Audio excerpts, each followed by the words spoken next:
Today, let's talk about complex numbers. Okay, so some quadratic equations have no real solutions. For example, x squared plus 1.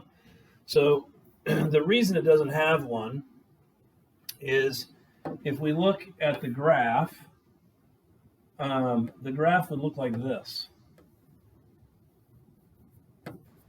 And remember, the solutions are where it crosses the x-axis, and this doesn't cross the x-axis. So it doesn't have a real solution, but that doesn't mean it doesn't have solutions. It has imaginary answers. Okay, so to overcome this, the imaginary numbers were created. All right, so imaginary numbers are defined as the number I is equal to the square root of -1. This implies that I squared is -1. And further, let's look at if we had I cubed, that would be -1, because that'd be I squared times I. So that would be negative I. And then I to the 4th power would be I squared times I squared. That'd be -1 times -1. That'd be 1. And then I to the 5th power would just be I to the 4th, which is 1, times I, which would just be I. And what ends up happening is it starts over. Okay, so it goes I, -1, negative I, 1, I, -1, negative I, 1, and so on and so forth. Okay, so that gives you all your imaginary numbers this way. So by adding the imaginary numbers to the real numbers, you get the complex numbers.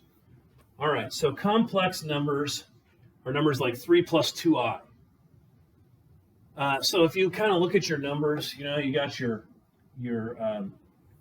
natural numbers. That's like, here, let's make this a little bit bigger. Your natural numbers are 1, 2, 3, dot, dot, dot. Okay, that's your natural numbers. And then you add 0, and that gives you your whole numbers. And then you add the negatives. That gives you your integers, right? And then you add fractions, stuff like that. That gives you your rational numbers. And then you've got numbers that you can't write as fractions. So that would be like the square root of 2 and pi and stuff like that. These are called your irrational numbers. Those are separate. And you put those together and you get your real numbers. And then out here you get your imaginary numbers. Okay. And those are separate. And you put those together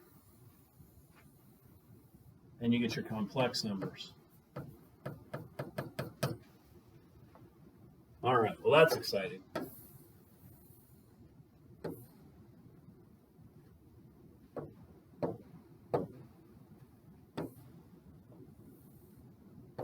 So we'll put that over here.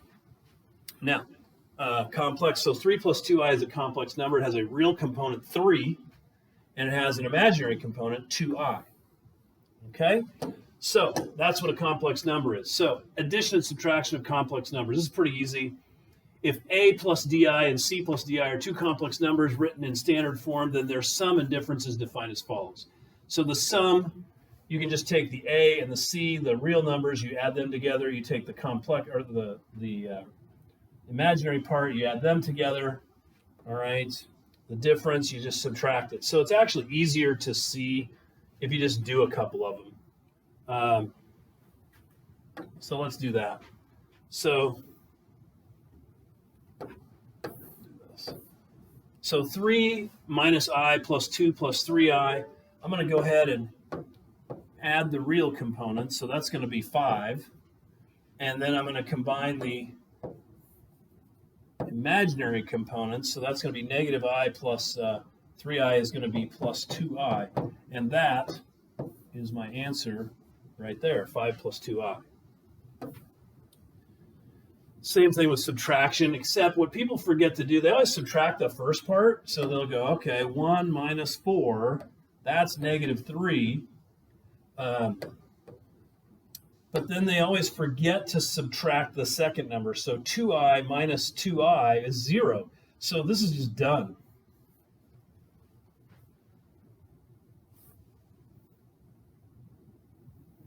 All right, so 3 minus 2 plus 3i plus 5 plus negative 5 plus I. So here's what I would do. I would distribute this minus sign in here first.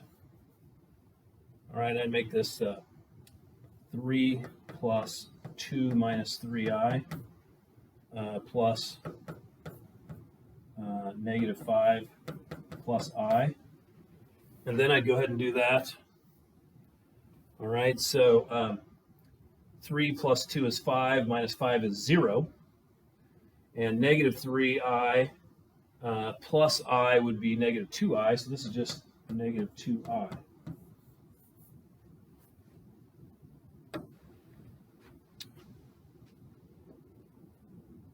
All right, so this one, we've got 3 plus 4 is 7, minus 7 is 0.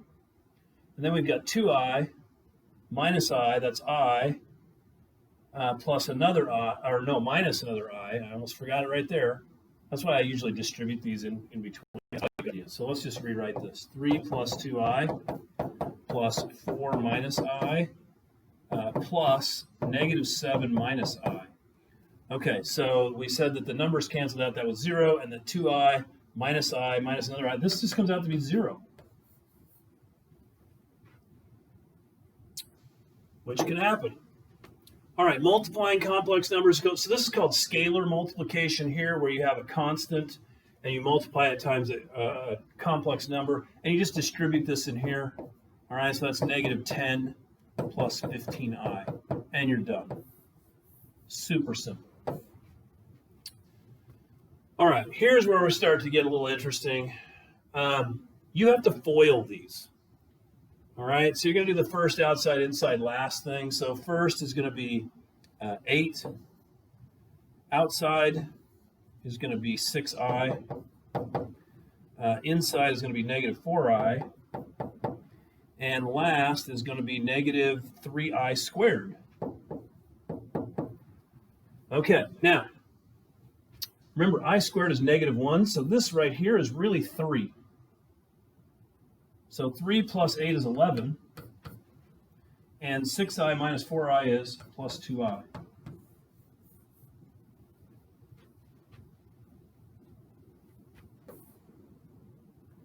Here's another one we got to FOIL. Now, if you recognize this, this is the difference of two perfect squares right here. A plus b times a minus b. All right, so some interesting stuff happens here. So we're going to FOIL this again. 3 times 3 is 9. Outside is minus 6i. Inside is plus 6i. And last is going to be minus 4i squared.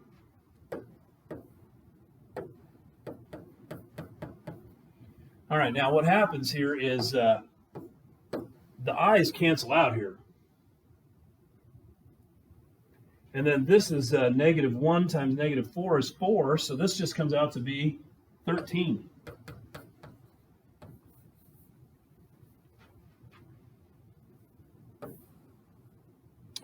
Three plus 2i squared. All right, I would always rewrite this if it was me. 3 plus 2i times 3 plus 2i, because that's what that means, so that I remember to FOIL. All right, so 3 times 3 is 9. Outside is going to be 6i. Inside is also going to be 6i. And last is going to be 4i squared. All right, so remember, this is negative 1, so this is actually negative 4, and 9 is going to be 5 plus 12 i's. That's as far as you can go.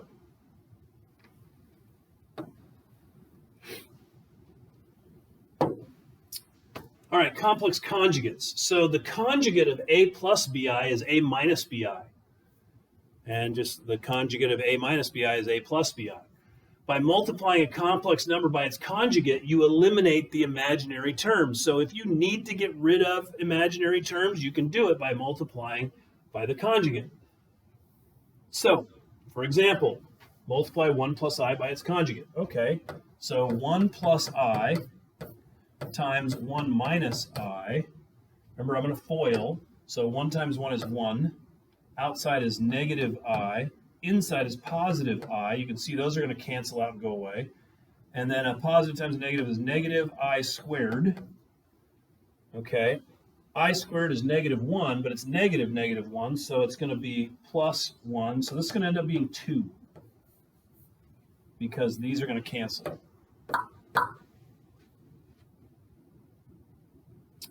Okay, multiply 4 minus 3i by its conjugate. So 4 minus 3i times 4 plus 3i. All right, so 4 times 4 is 16. Outside is plus 12i. Inside is minus 12i. Last is negative 9i squared. Now, you might get to the point where you just realize, the middle terms are going to cancel out. You don't have to do this part. All right, but just in case, that cancels out. All right, this becomes negative 1 times 9 is 9, plus 16 is 25.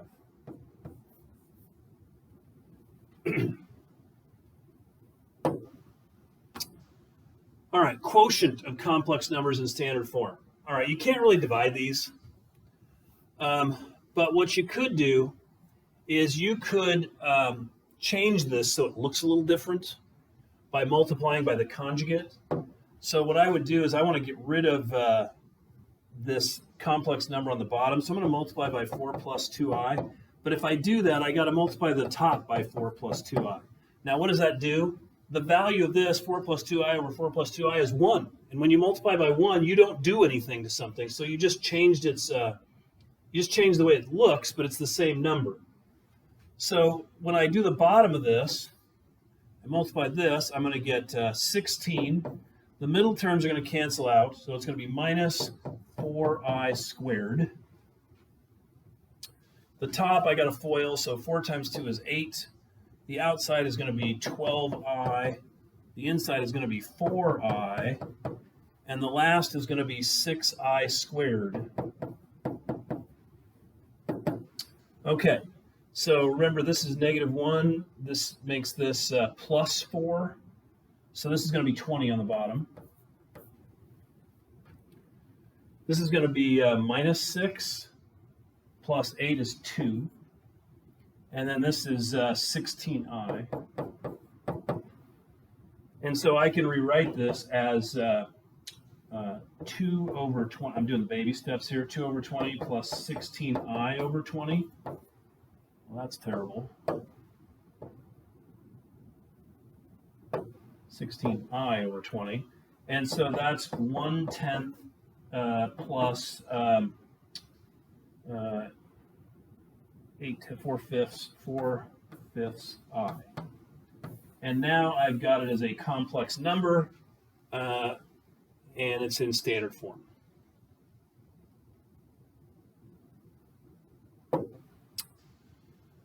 If a is a positive number, then the principal square root of the negative number negative a is defined as the square root of negative a is I times the square root of a. So the square root of negative 4 is just I times the square root of 4, which is 2i.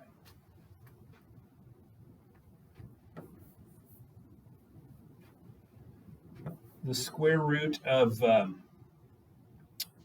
negative 25 would be I times the square root of 25, which would be 5i.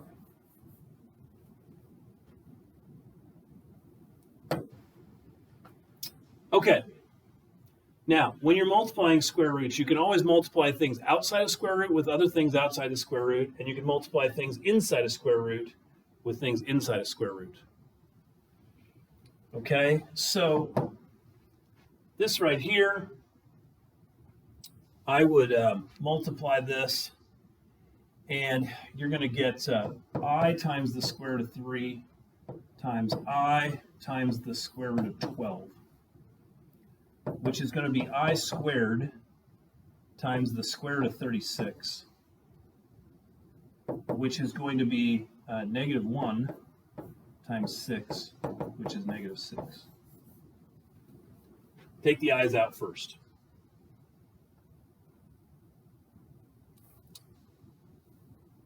All right, what about this? The square root of negative 48 minus the square root of negative 27. Okay, so let's start with this. We're going to take the i's out.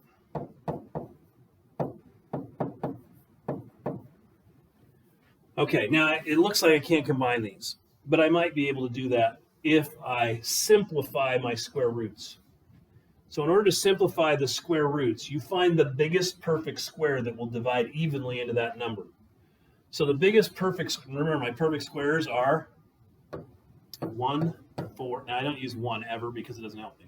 4, 9, 16, 25, 36, 49, 64, 81, 100, and so on, right? Okay, so my biggest perfect square that will go into 48 is going to be 16.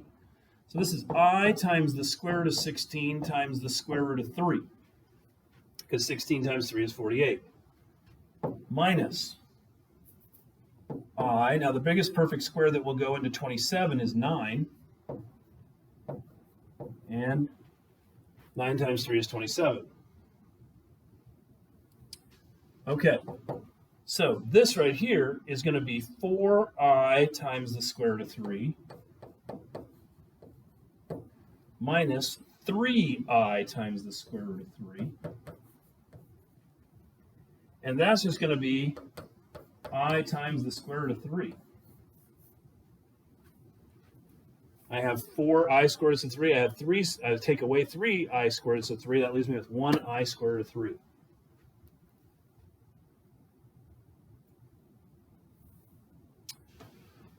Okay, this I'm going to rewrite as negative 1 plus the square root of negative 3 times negative 1 plus the square root of negative 3. And then I'm going to rewrite that again like this. I'm going to take the i's out.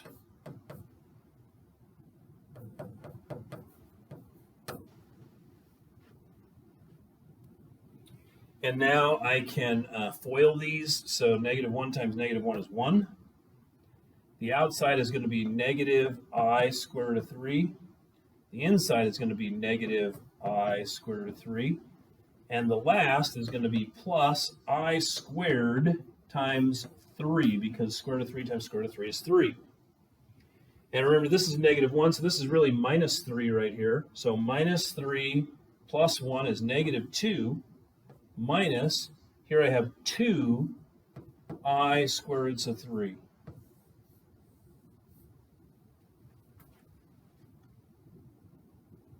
I can't go any further.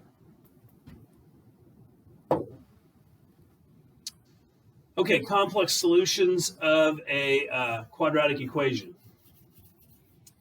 Okay, so x squared plus 4. So if I were to solve, this was a pretty easy one to solve because I can subtract 4 from both sides. And then if I square root it, I get the square root of negative 4. And that's just going to be plus or minus 2i.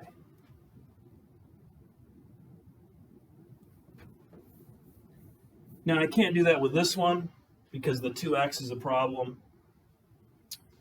Okay, so this one I'm going to have to use it in the quadratic formula. So my a is going to be 3. My b is going to be negative 2. My c is going to be 5. Okay, so x will equal negative b, that's positive 2, plus or minus the square root of b squared, let's see, negative 2 squared is 4, minus 4 times a times c all over 2 times a. All right, now you can see I have a problem here because this is a big number, so this is going to be negative under the square root. So this is going to be 2 plus or minus the square root of 4 minus 60 all over 6. And so this is 2 plus or minus the square root of negative 56 over 6. Now I'm going to take my eyes out.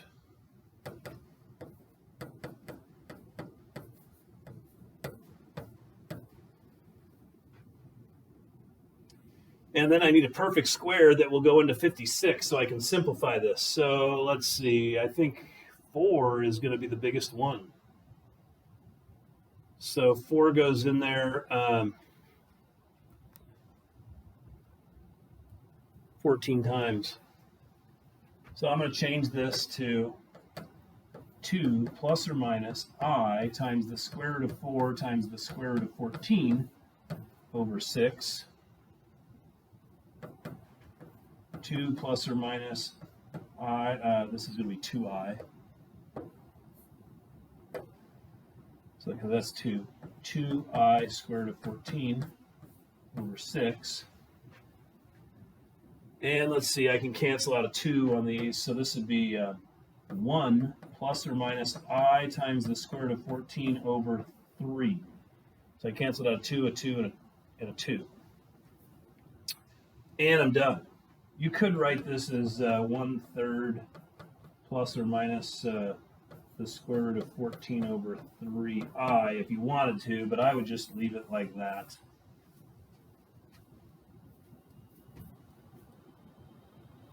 A lot of busy work on that. Okay, so what does this mean?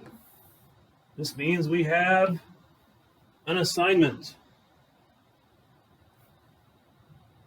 And I forgot to add the pages on here, so I will do that as soon as this is done, and I will email those to you, plus I will post the pictures directly in Google Classroom. So have a great day, guys.